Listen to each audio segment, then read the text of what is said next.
အားလုံးပဲမင်္ဂလာပါရှင်ဒီနေ့မှာတော့ကျွန်မကဒီပေါ့နော်ရေစိမ်ခောက်ဆွဲလေးပေါ့နော်လောက်ပြသွားမှာဖြစ်ပါတယ်။ပေါင်းတဲ့ပစ္စည်းတွေကတော့ဒီမှာရေစိမ်ထားတဲ့ရေစိမ်ခောက်ဆွဲလေးရယ်ပြီးကြက်သားရယ်နိုင်ငံပြိုင်အနောက်ရယ်မြေပဲစံထောင်းရယ်ချုံမိုးရယ်နှမ်းတောင်းလေးရယ်ဒါကတော့အနှစ်ပေါ့နော်ဒါတရုတ်ပန်းကပိအနှစ်ကလေးကိုချက်ထားတာဖြစ်ပါတယ်ပြီးရင်တခုကြော်လေးဒါလေးကလည်းအိမ်မှာကြော်ထားတာဖြစ်ပါတယ်ပြီးတော့ဒီမှာကတော့စားကြက်ရည်ပေါ့နော်စားကိုဒီမှာအမိုက်တွေဖြစ်နေရတော့မဟုတ်ပါဘူးဒီကွာပေါ့ချက်သားပြုတ်တဲ့ရေကိုဒီမှာစားရုပ်လောင်းထည့်ထားလေးပါနော်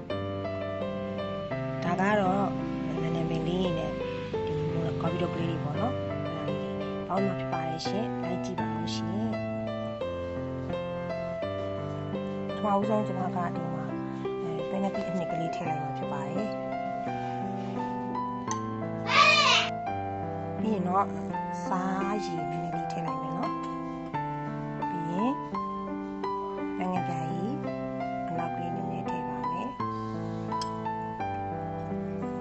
အမြင်တန်းသွားပါကြုံလေးနည်းနည်းထည့်ပါမယ်ဒီဘက်ထောင်လေးထည့်ပါမယ်နှမ်းတောင်းလေးထည့်ပါမယ်ဒီဘက်ထောင်လေးထည့်ပါမယ်ဒီမှာပါရှင်အရင်ဆုံးဒီခောက်ဆွဲလေးတွေကိုထည့်ပြီးပြုတ်လိုက်ပါမယ်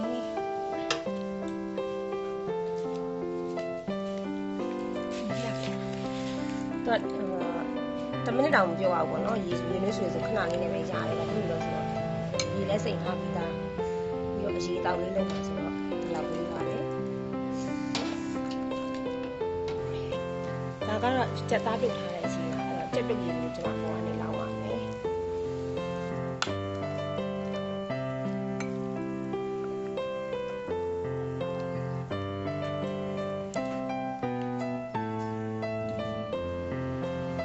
နော်နည်းနည်းလေးထည့်ပါမယ်ကော်ဖီလေးလည်းထည့်ပါမယ်ဒါကတော့တိုးဘူးကြော်ပေါ့နော်တိုးဘူးကြော်အဓိက main ကတော့တိုးဘူးကြော်လေးပါတော့ပုံစားကောင်းတာပေါ့ဒီမှာလည်းဆန်စင်းရနိုင်တော့ဒီစိမ်ကိုပဲလောက်စားနော်တိုးဘူးကြော်လေးတွေအဲ့လိုမျိုးလေးမြင်းများလေးပဲထည့်လိုက်ပါဒီတက်ကူအိမ်မှာနေမယ်ကြိုပြီးအိမ်မှာလည်းကြော်ထားတာဖြစ်ပါတယ်ပြီးရင်တော့ကြက်သားလေးထည့်ပါမယ်ဆိုရင်တော့စားခြင်းစပွဲဒီပေါ့ရှမ်းရေစိမ်ပေါ့နော်ရေစိမ်ခောက်ဆွဲလေးရပါပြီရှင်အဲ့တော့မုံရင်းကျင်လေးနဲ့လည်းတွဲဖက်စားတောက်လို့ရပါတယ်စားကြပါဦးရှင်စားတော့မပြတော့ဘူးနော်အရင်ချောတဲ့အလားတရားလေးမြင်သွားမှာဆိုဒီတိုင်းတိုင်းလေးပဲစားကြပါဦးရှင်မွေးကြိုင်လေးဆက်ကောက်ဆက်စီပေါ်ရပါပြီရှင်